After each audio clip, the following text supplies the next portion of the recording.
étude avec un de vos collègues sur la discrimination par la couleur de peau dans les arts du spectacle, on peut dire ça comme ça? Oui, à peu près. D'accord. Alors, parce que les arts du spectacle, en fait, ont une spécificité par rapport aux discriminations. D'une manière générale, la couleur de peau est considérée comme discriminatoire, alors que dans les arts du spectacle, ça peut être une des conditions de recrutement. En réalité, cette enquête, elle est née d'une première enquête qu'on a réalisée avec mon collègue Maxime Servul, qui est professeur à l'université Paris 8.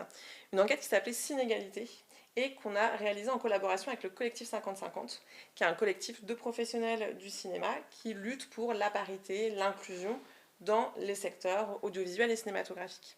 À partir de cette enquête, on a eu envie de comprendre comment ça se fabriquait, comment se fabriquaient ces inégalités de représentation, et notamment comment est-ce que les choix de comédiens dans le casting étaient opérés. Et donc on est allé voir du côté des professionnels, avec une enquête par entretien auprès d'une centaine de professionnels sur les secteurs qui croisent le théâtre, le cinéma et l'audiovisuel. Et donc on a rencontré une cinquantaine de comédiens et comédiennes et comédiens perçus comme non blancs, 25 metteuses et metteurs en scène et 24 directrices et directeurs de casting, pour essayer de comprendre ce qui se jouait au niveau du recrutement et comment les catégories ethno-raciales allaient jouer sur les trajectoires professionnelles des comédiens-comédiennes.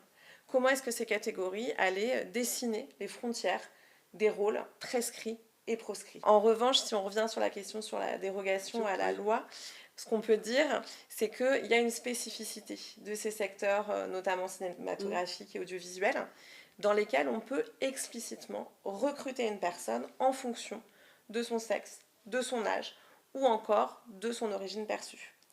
Normalement, en France, on ne peut pas faire ça. Dans les autres secteurs professionnels, c'est interdit, c'est une discrimination, c'est illégal. Mais il y a une dérogation dans ces secteurs des arts du spectacle qui fait qu'on peut explicitement écrire une annonce dans laquelle on va dire « je cherche un acteur noir » ou « je cherche une actrice caucasienne ». Je prends là les termes qui sont utilisés dans le jargon et qui sont à discuter d'ailleurs. Donc ces catégories ethno-raciales deviennent des critères licites de recrutement grâce à cette dérogation. Pour autant, la dérogation, elle doit être justifiée et son exigence doit être proportionnée.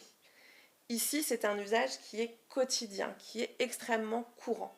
Donc les comédiens et les comédiennes sont tout le temps soumis à ces catégories ethno-raciales, notamment à chaque fois qu'ils et elles vont chercher un rôle, ou qu'ils vont être face à une directrice ou un directeur de casting qui vont utiliser ces catégories pour les rechercher et les recruter. Vous avez constaté qu'il y avait quand même un souci par rapport à ces recrutements. Oui, en fait, ce qui se passe, c'est que ces catégories ethno-raciales, leur usage est assez compliqué, dans le sens où c'est pas simple d'aborder ces questions en France, hein, notamment de manière historique, mais aussi parce que les directrices, directeurs de casting, les responsables de distribution artistique, en réalité, les utilisent un peu comme ils et elles peuvent, parce qu'il n'y a pas de formation. Généralement, les responsables de distribution artistique, en fait, c'est des gens qui sont en reconversion. Des anciens agents, des comédiens ou des comédiennes qui passent à la distribution, mais qui en réalité n'ont pas suivi d'école, n'ont pas suivi de formation. Et donc ces gens se retrouvent au quotidien à manier ces catégories sans trop savoir ce qui est légal, ce qui n'est pas légal, ce qui est possible de faire, parce qu'on ne leur a pas appris à s'en servir. Et ces catégories, elles sont extrêmement variées, pour ne pas dire baroques. On utilise des catégories de sens commun, donc on va chercher un acteur noir, arabe, asiatique, mais parfois on peut dire aussi caucasien, ce qui dans le contexte français n'a pas du tout le même sens que dans un contexte états-unien, ou on peut chercher parfois quelqu'un qu'on va dire africain, ou encore black, beurre, métis.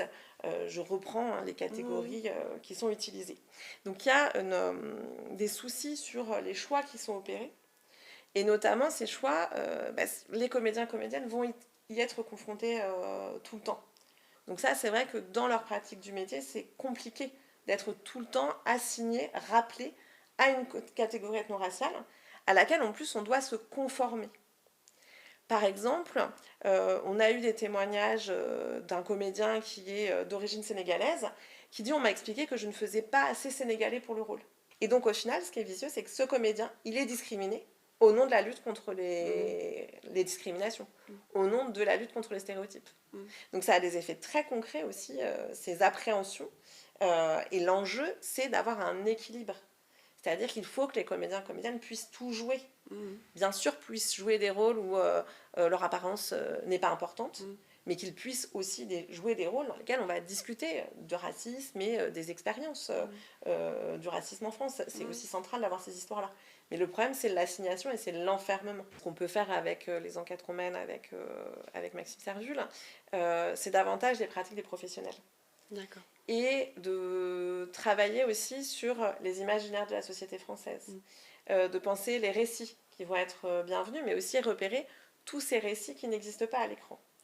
C'est-à-dire qu'il y a plein d'histoires qui ne sont pas racontées, il y a plein de personnages qui n'existent pas, alors même qu'on est dans des secteurs dans lesquels la créativité est le mot-clé. Donc là, il y a vraiment des choses à faire dans le cinéma sur les récits qu'on ne voit pas à l'écran, les histoires non racontées. Là, il y a vraiment une grosse marge d'invention. Pour le coup, nous, on peut plutôt montrer ça. D'accord. Et elles n'existent pas pour des raisons économiques, a priori, en se disant elles ne vont pas être rentables, elles ne vont pas être intéressantes? Oui, ou en tout cas...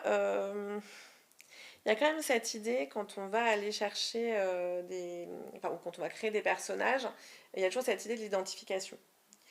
J'ai aussi beaucoup travaillé sur les scénaristes, et de séries télé notamment, et beaucoup racontent que quand ils proposent, par exemple, deux héroïnes qui sont... alors ça date un peu, mais c'est une scénariste qui me disait... voilà, j'ai essayé de proposer une fiction avec deux femmes en couple, on me dit « Ah, c'est super, mais il ne faut pas qu'elles soient lesbiennes ». Oui, pourquoi? Parce que les gens ne s'identifieraient pas. Oui, sauf que les lesbiennes, elles sont amoureuses comme tout le monde. Donc en fait, l'amour, on devrait pouvoir s'identifier à n'importe quelle histoire d'amour. Mais il y a toujours cette idée, chez un certain nombre de professionnels de l'audiovisuel, que les publics ne s'identifieraient pas, que les gens ne sont pas prêts. Bon, sauf que les gens ils vivent dans la société française, qui est une société diverse, multiculturelle. Donc les gens en réalité vivent dans cette société. Donc pourquoi est-ce qu'ils ne seraient pas prêts à la voir à l'écran? Mais on a toujours cette crainte, et donc on projette aussi beaucoup de fantasmes et d'imaginaires sur les publics. Moi, j'entends beaucoup la figure de Catherine de Limoges.